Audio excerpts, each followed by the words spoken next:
Welcome once again to Kimberley, where the SABC is broadcasting from, giving you elections and the results which will be coming out from where I am at the IEC Center. Felicia, the situation is very calm here. Over 60,000 special votes throughout the province are actually involved as we speak now, casting their votes. There have been minor incidences there and there, but we'll come back to that issue.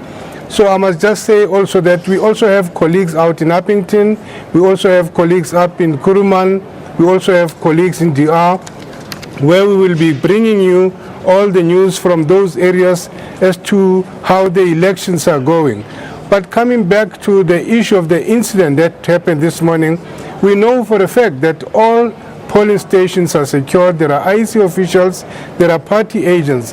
But something very strange, despite all this happened this morning, where one of the officials or member of a party, the DA, was overheard telling voters to cast their vote on a DA mark saying, give us five years.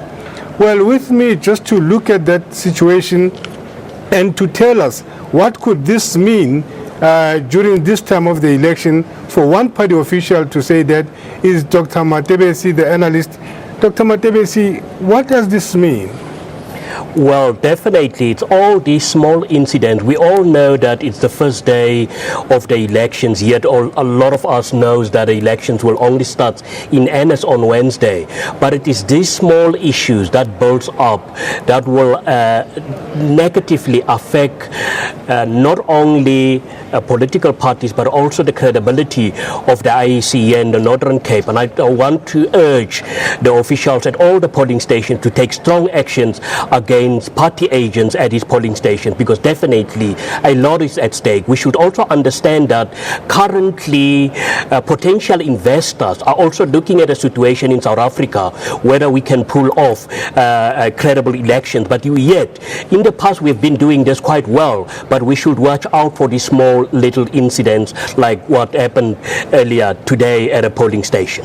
Let's look at the election themselves. The province now has the highest number of independent candidates, and there are more political parties. How does this change the landscape? Well, most definitely, this definitely changed the landscape.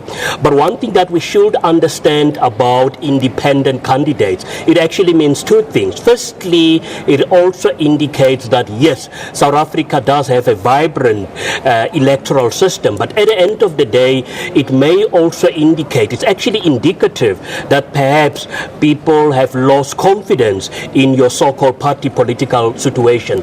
And believe me or not, I don't think any independent candidate will put up his hands if he or she does not believe that he can contest against your so-called traditional political parties. And definitely here in the Northern Cape, all of us are excited to see what role these independent candidates will play come the dirt and come the outcome of this particular elections in the Northern Cape province. But how do you read the calm situation that's here?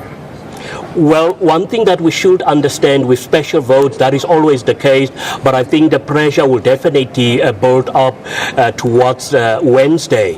And some of the key areas, Uppington, a very key metro, highly contested, we should also understand that there's a new political party that has been formed, the so-called Khoisan Revolution, which have already indicated that it wants to go into coalition with the Freedom Front. And very interesting, we would like to see what is going to come out of that.